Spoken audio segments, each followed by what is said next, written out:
Hey guys, मैं अनुरोध गोस्वामी आपका अपने channel Goswami GS and maths classes में आपका स्वागत करता हूं। आज मैं क्लास 12th की हिंदी चैप्टर नंबर 2 उसने कहा था कि क्वेश्चन आंसर को बताऊंगा। तो चलिए बिना देर किए हुए सेशन की शुरुआत करते हैं।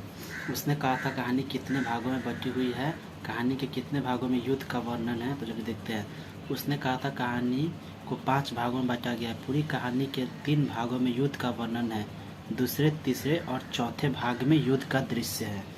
ये भी आपके ऑब्जेक्टिव में पूछा जा सकता है कि कितने भागों में बांटा गया है। तो 5 और पूरी कहानी के लगभग 3 भाग में क्या है, युद्ध का वर्णन है। वो कौन कौन से भाग है? तो दूसरे, तीसरे और चौथे भाग में युद्ध का वर्णन है। कहानी के मुख्य पात्रों की एक सूची तैयार करें। वैसे तो कहानी में कई पात्र हैं, परंतु जो मुख्य पात्र है उनकी सूची निम्नलिखित है। लहना सिंह, सूबेदार, सूबेदारनी, बोधा सिंह, अतर सिंह, वजीरा सिंह आदि।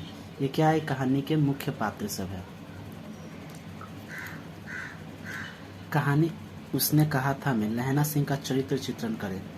तो चलिए इसका देखते हैं। यानी लहना सिंह एक वीर सिपाही थे। वे कहानी के प्रमुख पात्र एवं नायक भी थे, लेकिन लेखक ने कहानी में उसके चरित्र को पूरी तरह से प्रकट किया। लहना सिंह एक सच्चा प्रेमी था।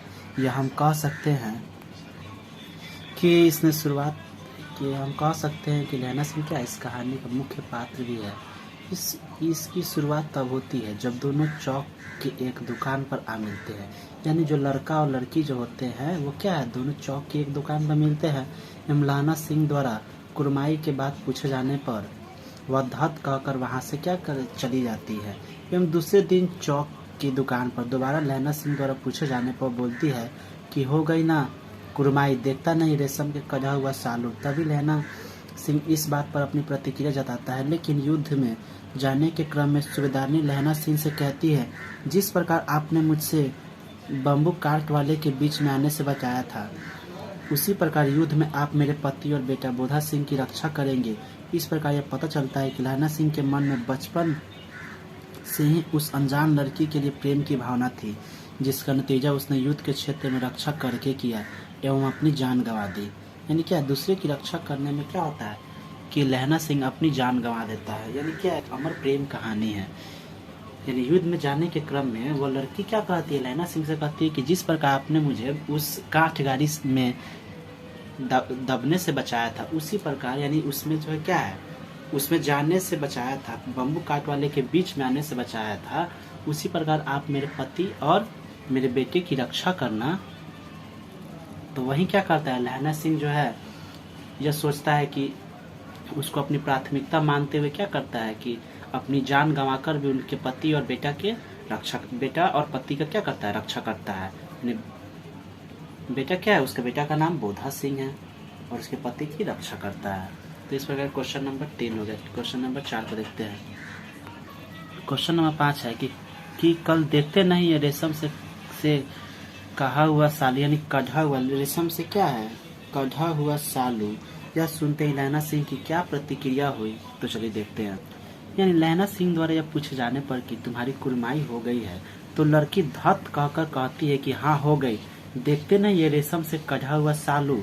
यह उसका प्रमाण है कि लहना सिंह यह बात सुनकर काफी आहत होता है और उसको काफी दुख पहुंचता है, जिसके वजह से वह कुछ ऐसा काम करता है जैसे कि रास्ते में वो एक लड़की को मोरी में ढकेल दिया एवं एक छाबड़ी वाले की दिन भर की कमाई खोई एवं एक कुत्ते को पत्थर मारा, जैसे अनावश्यक कार्य करके अपनी प्रतिक्रिया को क्या करता है, व्यक्त करता है। यानी अंधे की उपाधि पाता है वो। और क्या है कि रास्ते में एक लड़के को मोरी में ढकेल देता है, छाबड़ी वाले की दिन भर की कमाई मिटाता है। यानी क्या है, इन सब जैसे ही वो लड़की कहती है कि मेरी कुरमाई हो गई, यानी एक प्रेम का प्रतीक माना जाता है। क्योंकि वो लहना सिंह जो था उस लड़की से शुरुआत से ही प्रेम करता था और उसके द्वारा यह कहने पर कि मेरी कुरमाई हो गई, वह काफी परेशान हो जाता है, आहत जाता है और अनजाने में भूल चूक से बहुत सारी ऐसी गलतियां कर देता है जिसकी उम्मीद उसे नहीं होती है। जैसे कि मैंने आपको बताया कि सभी चीजें क्या करता है, वो गलती कर देता है। जैसे कि लड़के को मोरी में ढकेल देता है, छाबड़ी वाले के दिन भर की कमाई को खो देता है, कुत्ते को पत्थर मार देता है, आदि जैसी प्रतिक्रिया को क्या है, आदि जैसी प्रकृति द्वारा अपने आदि जैसी अनावश्यक कार्य करके क्या अपनी प्रतिक्रिया को व्यक्त करता है। क्वेश्चन नंबर 6 को देखते हैं। जारा क्या है? मौत है, और निमोनिया से मरने वालों को मुरब्बे नहीं मिला करते। वजीरा सिंह के इस कथन का क्या अभिप्राय है? तो वजीरा के कहने का आशय यह है कि वहां युद्ध के मैदान में अत्यधिक ठंड पड़ रही है। वहीं लहना सिंह अपने हिस्से का कंबल भी बोधा सिंह को ओढ़ा देता है। बोधा सिंह को क्या करता है? ओढ़ा देता है। खुद बिना कंबल के एवं एक अंगीठी के सहारे, यानी क्या, एक अंगीठी के सहारे वहां पर क्या करता है? गुजर काटता है। यानी क्या है?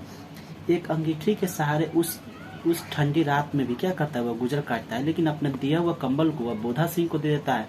तो बात पर लहना सिंह कहते हैं कि तुम ठंडे ना पड़ जाना, क्योंकि इस ठंडे में लोगों को निमोनिया हो रहा है एवं उनके मरने के लिए स्थान भी वहां नहीं मिल रहा है। यानी कहने का मतलब है कि तुम तो मुझे दे रहे हो, लेकिन तुम कहीं ठंडे नहीं पड़ जाना, नहीं तो क्या होगा कि तुम्हें निमोनिया हो जाएगी, तो यहाँ मरने वाले के लिए भी जो है कोई स्थान भी नहीं दिया जाता है। तो यह है क्वेश्चन नंबर 6। क्वेश्चन नंबर 7 है, कहती है तुम राजा हो, मेरे मुल्क को बचाने के लिए आए हो। वजीरा के इस कथन में किसकी ओर संकेत करता है? यानी कहती है तुम राजा हो, मेरे मुल्क को बचाने आए हो। वजीरा के इस कथन में वजीरा का संकेत फ्रांस की फिरंगी मेम की ओर है। यानी एक ही लाइन का आंसर। इस कथन का सेंस कहाँ जाता है कि जो फ्रांस की मेम है वही ना यह बात कहती है कि कहती है कि तुम राजा हो और मेरे मुल्क बचाने आए हो।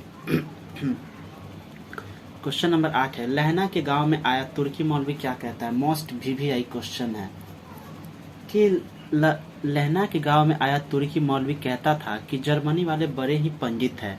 वेद पढ़ कर विमान चलाने की विद्या जान गए। वे गौ की हत्या नहीं करते। हिंदुस्तान में आ जाएंगे तो गौ हत्या बंद कर देंगे। इसके अलावे वह गांव के बनियों को बहकाता था कि डाक खाने से रुपए निकाल लो, वरना सरकार का राज चला जाएगा तो तुम्हें कुछ नहीं मिलेगा। यानी ये मोस्ट VVI क्वेश्चन आपको याद रखना है। तो चलिए आज रहने दीजिए क्वेश्चन नंबर 8 तक। कल मैं आपको इसका अगला 9 से लेकर कल बताऊंगा। तो hope you guys like this video आपको अच्छा लगे तो प्लीज़ इसे लाइक, शेयर और हमारे channel Goswami GS and maths classes को सब्सक्राइब कर दीजिए। ऐसे ही वीडियो मैं डेली आपके लिए लाता रहूँगा। तो चलिए कल मिलते हैं 9 से।